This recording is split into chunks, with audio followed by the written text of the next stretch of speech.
Welcome, Mr. Abdurrahman. First and foremost, why are you in Kenya? Well, Kenya is a hub and a political center for Horn of Africa.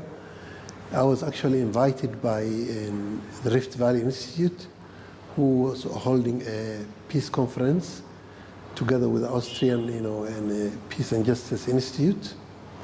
And they were discussing about the local peace deals in the Horn of Africa, South Sudan and the Somali region, in Ogaden, Ethiopia, and the Congo. So they were discussing what the experiences, how far those agreements, what has been successful, what are the challenges, what are the lessons learned. So I took part in one of the forums to discuss our experience in the change in Ethiopia and in general the peace agreement between the Somalis and the Ethiopian government led by ONLF. So that was the main reason why I came here. At the same time, as I told you, Kenya is a hub, a political and economic center in the Horn of Africa, and there's a big Somali community, and the Kenyan government has been a great friend of the Somalis from the Ogaden. They actually they took the role of mediating between us and Ethiopia. For almost 6 years, they invested money, time, and leaders, and that has been actually a key ingredient in the peace that has happened between us and the Ethiopian government. Although the final agreement was done in Asmara, but the precursor to that was the Kenyan facilitation team that was negotiating, helping us mediate between us and the Ethiopian government. We've heard of talks of bringing Ethiopia into one entity that is having one party. These are talks which are led by Prime Minister Abiy since he took over. Are you part of the prosperity of Ethiopia being a single party? Well, it has been very successful. The current Premier, Abiy, who is really a very, very, very, very dedicated man, who believes in peace and democracy, and his vision and our vision for peace together worked, and the agreement is now very successful. The Somali region is the most peaceful area in Ethiopia. People are very happy. Now we are preparing ourselves for the future, and ONLF has been registered as a party now, and we are preparing to engage in the coming 2020 elections peacefully. So we think it's very successful, and we believe in, now we are taking part in the bigger agenda in Ethiopia. And so we believe that it's one of the cornerstones of actually the peace agreements in Africa.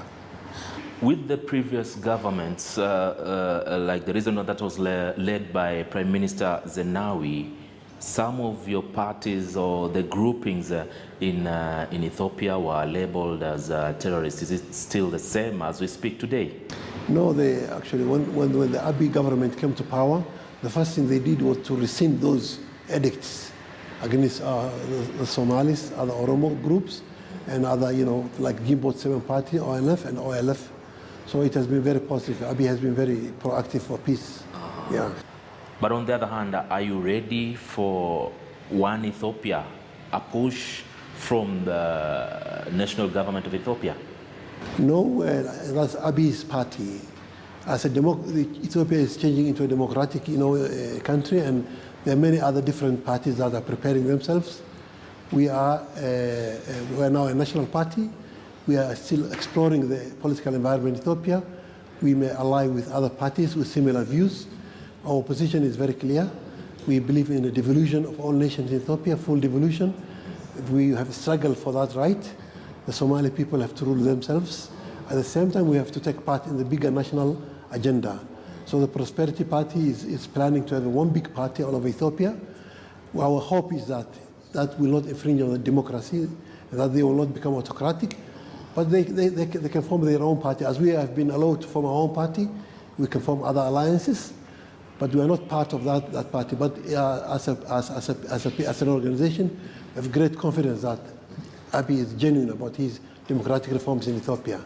So he can have his party, and we may even become allies in the future, but we maybe have different views. It's not very clear for us what is their real stand about the devolution of the nations in Ethiopia.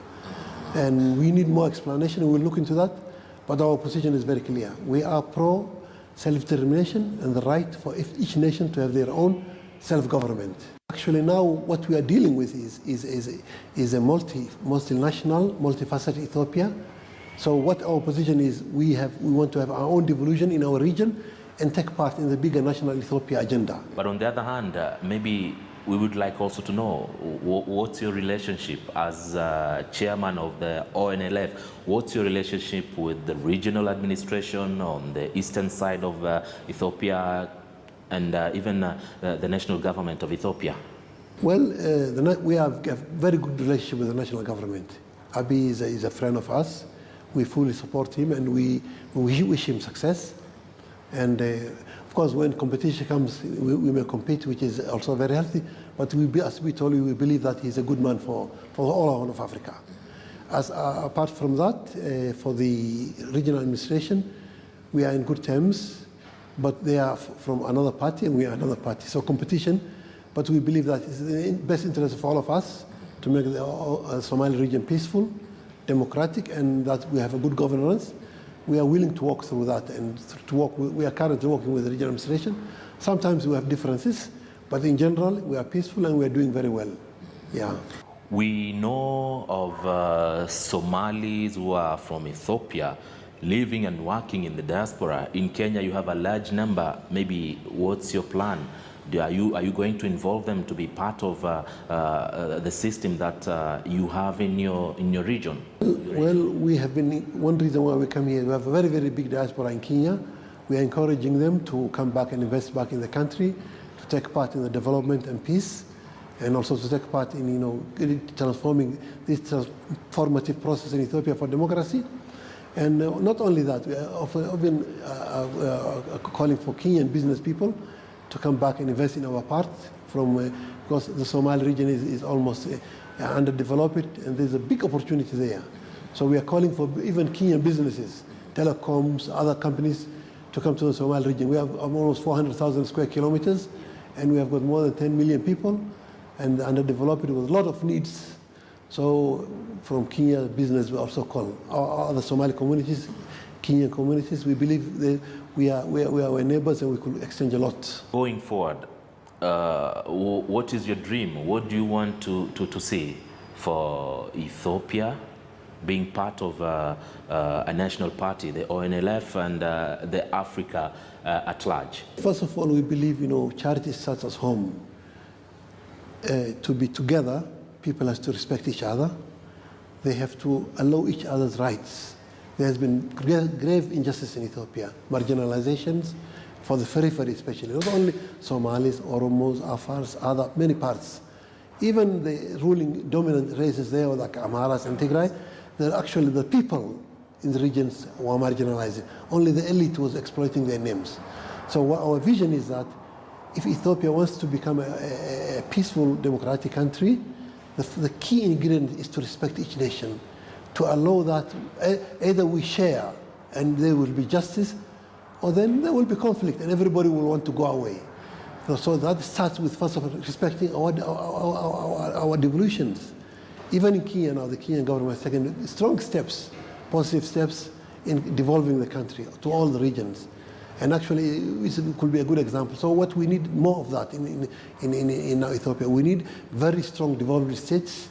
The central states will be minimalist, because what the problem in Africa is a group can easily hijack power and dominate the others. What we want is parity. And that will lead to peace. And we believe, for example, the Somali region is a hub of conflict, has been a hub of conflict in the North of Africa.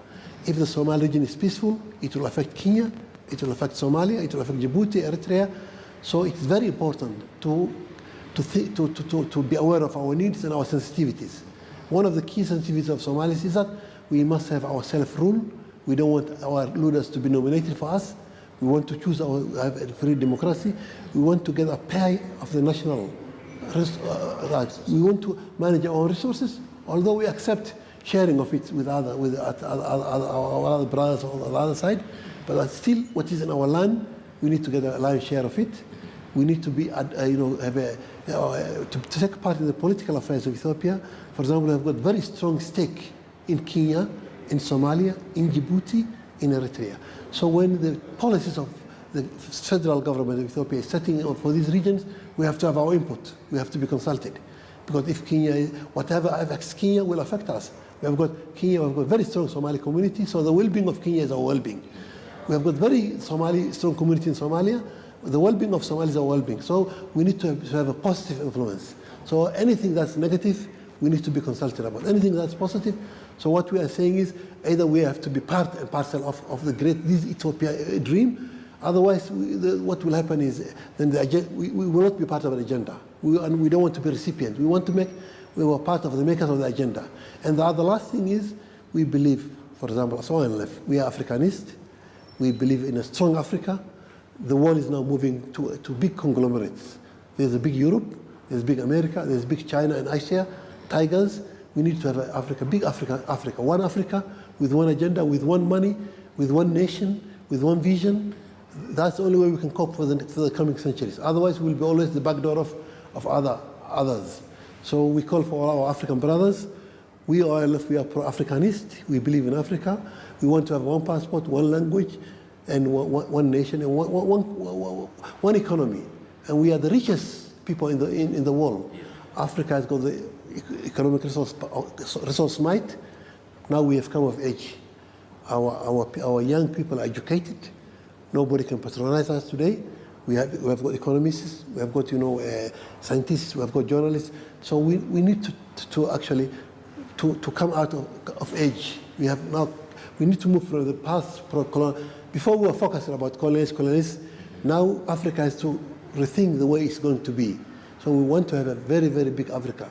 Which, for example, what we are very sad about, if I come to Kenya, I need to have a visa.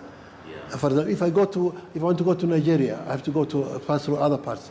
So we want to open our roads, our airplanes. We need to have actually an African sense, and especially we have to imbue that in our youth. Now the coming youth should know their might, their power. Millions of our young people are dying in the Mediterranean, while our country is full of resources. So we call for African leaders to hasten the African project. Well, that has been our interview this afternoon with Dr. Abdurrahman Mahdi, who is the chairman of Ogaden National Liberation Front from Ethiopia, and we wish you all the best, sir.